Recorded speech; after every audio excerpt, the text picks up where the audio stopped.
All right, so we're doing review section 4. Review section 4, I think, is going to be super duper easy, and here's why. Let's see. It's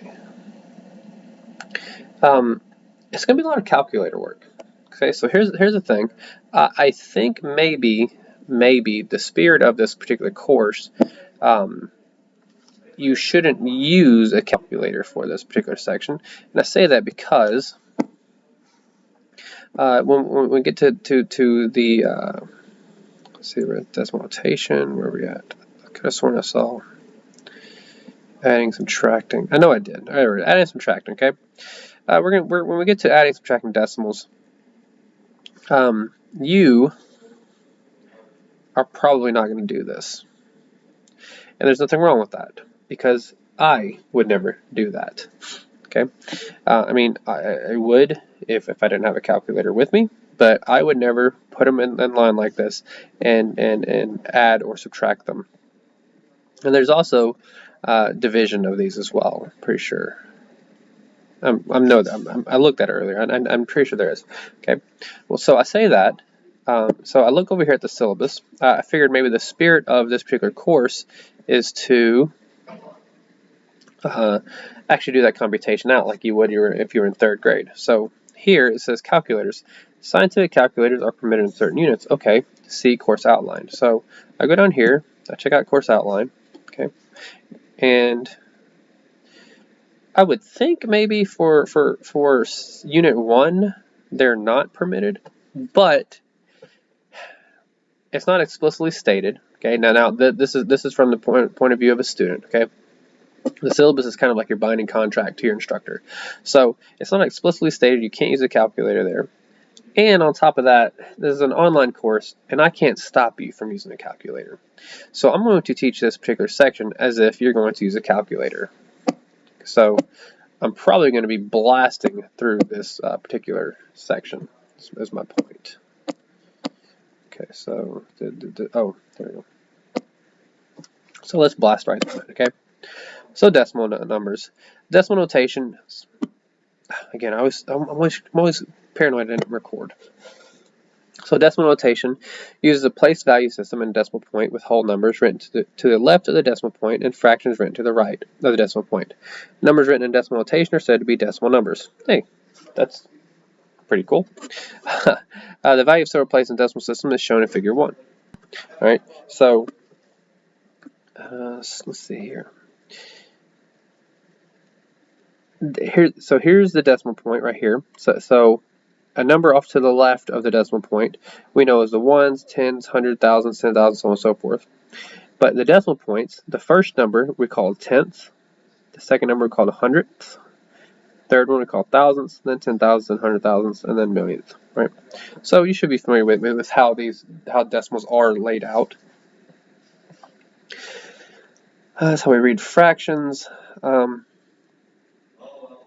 All right, so writing numbers in decimal notation.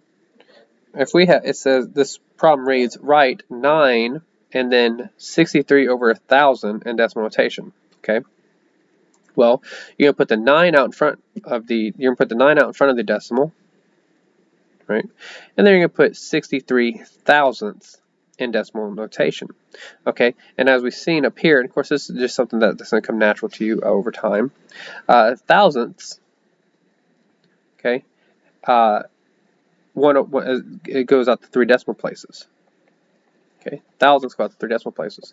So what you're going to do is you're going to write just simply a 63063 in the thousandth decimal notation. I hope I explained that right.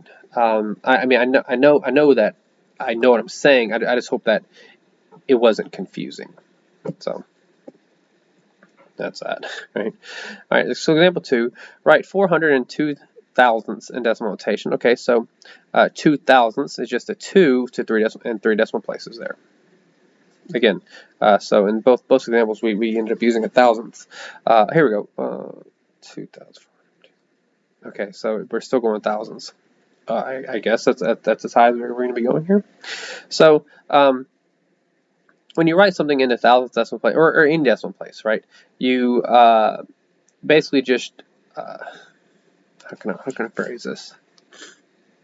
I mean, honestly, I guess it's just one of those things where you see an example and it clicks better, right? So 400, here we go, 400 and 2,000. So 400 obviously is in front of the decimal, and 2,000ths, again, the thousandth decimals, there's three of them. You'll have three decimal places. So let's do this. You'll say thousandths. Oh, we're blue. That's because blue was probably what we left off on the blackboard. Thousandths is three decimal places. Right? And to write 2, you just simply write 2 there. So it'd be 0. Oh, it's horrible. Whenever I write on a web page, it comes out looking like that. But obviously, as you've seen, whenever I'm on the blackboard, it is a lot purer, right? But anyways, if you write 2,000ths, you just write the number 2 in the thousandth decimal place. If you write 402 thousandths, then you write 402 in the thousandth decimal place. And I guess thousandths is the only example. We had 3 examples there, and thousandths is that. Okay, so let's just make up an example then. Okay, let's say 700ths. Okay, so hundredths, as we see here. Let's actually go ahead. Let's go back and change the color to red. I feel like red is a little bit easier to see. Okay.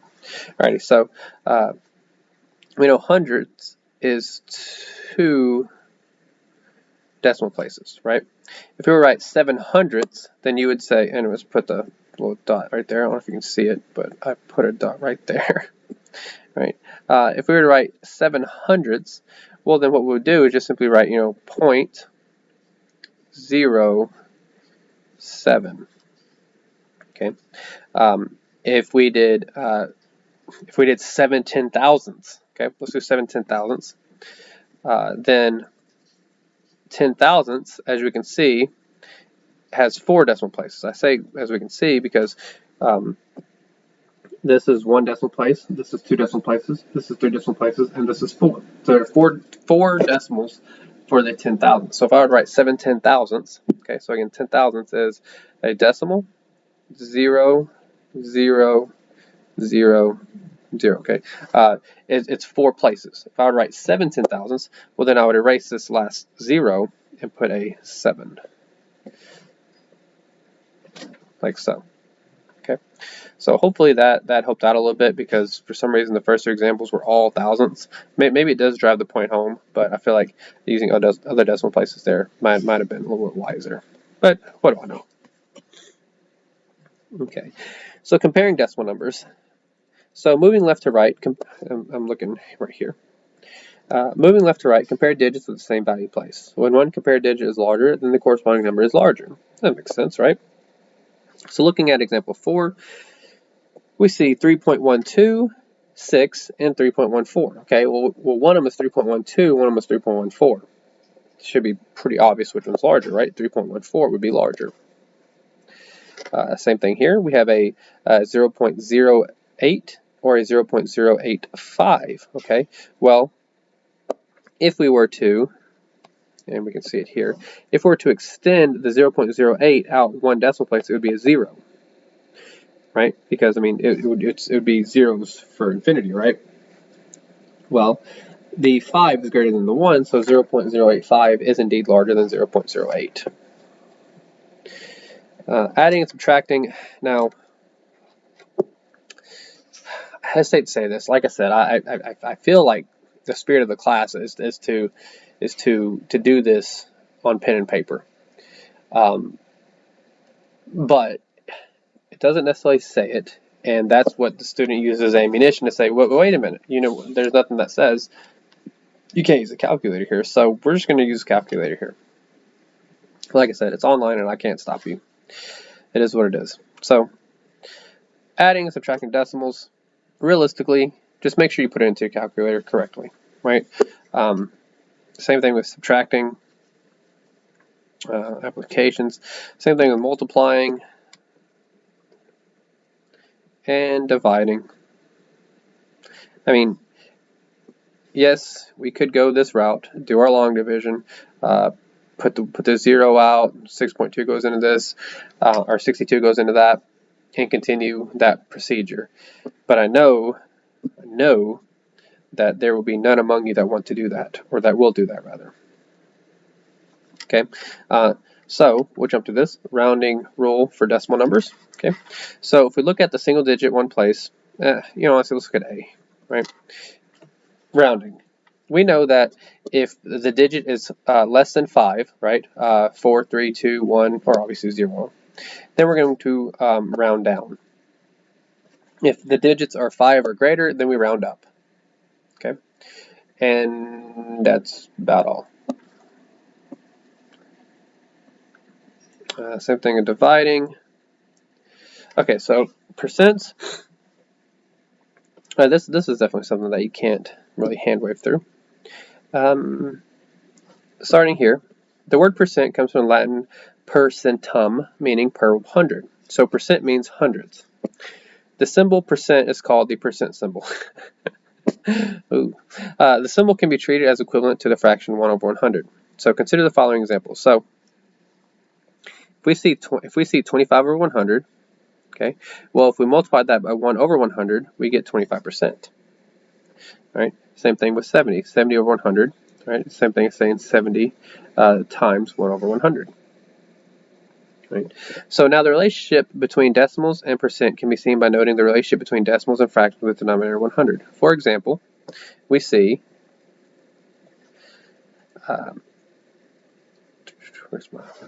here it is. Okay, if we see a 0.33, okay, we talk about it in the hundredth place, right? So we'd say that's 33%.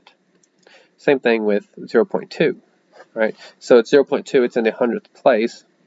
What would be 0.20, right? Let's see, what that would be 0.20. So that would be 20%, right? It shouldn't be too hard. All right, let's just jump straight to this example here. I feel like examples are a lot easier to understand, right? Okay, so let's try to make this a little bit bigger maybe. All right, so change each decimal number to an equivalent percent. So, like I said, these are in the hundredth position. So what we're going to do is we're going to treat them as such. So basically, if you want to, you can kind of think like you're going to move the decimal place over two points. Okay. 0.254. Okay, you could probably just go ahead and think of this as, okay, 25.4%. You probably can, and I trust many of you can. But just in case this is kind of new for you, or just a refresher, you can just kind of say 1, 2. Move the decimal over 2 places. Okay, so this would end up being 25.4%. And that's honestly about as easy as it gets. Okay, and let's actually erase that and make it a little more precise. A of 0.254. That's the same thing as saying 1, 2, right? 25.4%. Right? Now B is 0.005, and if we were to move this over 2, 1, 2, we would say 0.5%, and then C, we have a 1.5. We'd move those 1, 2. So we would call this 150%. And then D, we have 0.6. We move the decimal over 2 places. We go 1, 2. So we would say 60%. Okay, that's how we do it each and every single time. Just move the decimal place over 2, and then you can say percent.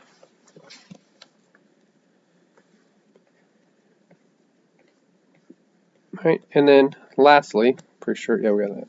Lastly, for this section, we're going to change each percent to an equivalent decimal number. So now what we're going to do is we're going to do the opposite. So we're going to move the decimal to the left 2. Okay, so let's go ahead and let's do this. A. So A is 72%. Okay, so let's drop the percent, and let's say there's a decimal right here, right? So we're going to go 1, 2. So we would say 0.72. Now you're going to notice that I don't just simply say 0.72. I say that and I write that down because many times when I was in college, I would write 0.72. Okay, and if it's by itself, it's not such a big deal. But sometimes I might say 0.14, right? Something like that.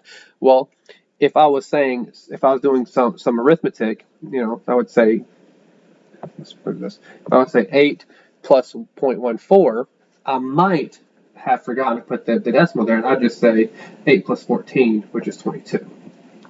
Okay, whereas if I said 8 plus 0.14, it makes it abundantly obvious that it is not plus 14. So again, kind of same thing as I said earlier about the. Actually, I don't know if it was this class or not. But anyways, that's kind of a pro tip moving forward. So I'm going to go with 0.72. Okay. And B is 16.2%. Okay, the decimal is already there, but let's go ahead and erase the percent sign there. So I'm going to go 1, 2. So this is just going to be simply 0.162. Okay, C. This is pretty interesting. Okay, so C is 100%. Okay, so I'm going to take away the 100% sign, and I know that the decimal is right here, so I'm going to go 1, 2, so it's just going to be 1. That's it, just 1, right? 1.00 if you want, but it's just simply just 1.